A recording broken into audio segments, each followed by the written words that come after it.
First look প্রকাশ্যে আসার পর থেকেই দক্ষিণী তারকা যশ অভিনীত বহুল প্রতীক্ষিত সিনেমা টক্সিক ঘিরে শুরু হয় বিতর্ক। পোস্টারে নারীকে শুধু যৌনতার উপাদান হিসেবে দেখানো হয়েছে এমন অভিযোগ তুলেছিল দর্শকদের একটি অংশ। সমালোচনার মুখে পড়েন ছবির পরিচালক গীতু মোহন দাসও। এবার সেই বিতর্ক নিয়ে মুখ খুললেন যশ। সম্প্রতি এক সাক্ষাৎকারে যশ জানান, ছবিটির ফার্স্ট লুক নিয়ে নানা আলোচনা হলেও পরিচালক গীতু মোহন দাস আসলে নারীদের দৃষ্টিভঙ্গি থেকেই গল্পটি উপস্থাপন করতে চেয়েছেন। Director Gitu Mohan Das has conceived it as it's completely different take on gangster films, I should say. European প্রযুক্তিতে তৈরি এলিগেন্ট ডিজাইন ও অত্যাধুনিক ফিচার সমৃদ্ধ ওয়ালটন লিফট নিশ্চিত করে সর্বোচ্চ নিরাপত্তা।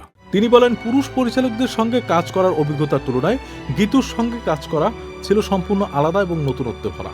সাক্ষাৎকারে সঞ্চালক উল্লেখ করেন, ভারতে নারী পরিচালকদের হাতে বড় বাজেটের অ্যাকশন সিনেমা খুবই কম দেখা যায়। এতে একমত হয়ে যশ বলেন, এটাই সবচেয়ে উত্তেজনাকর বিষয়। অ্যাকশন সিনেমা মানেই আমরা সাধারণত পুরুষ পরিচালকের কথা ভাবি। বহুদিন ধরে এমনটাই চলে এসেছে। বড় মাপের অ্যাকশন, তার উপর গ্যাংস্টারদের গল্প, এসব সাধারণত পুরুষরাই পরিচালনা করেন। এবার যদি লড়াইয়ের গল্পে নারীদের দৃষ্টিভঙ্গিতে বলা হয়, সেটা অবশ্যই নতুন কিছু।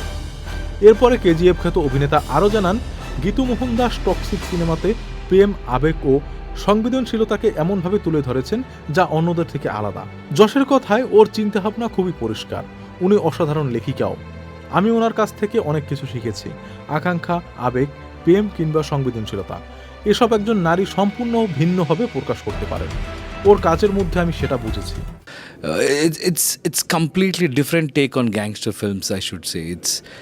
It's going to deliver much more than just an action drama or a gangster film. It's very deep, psychological. I mean, you can resonate with some of the emotions what you go through there.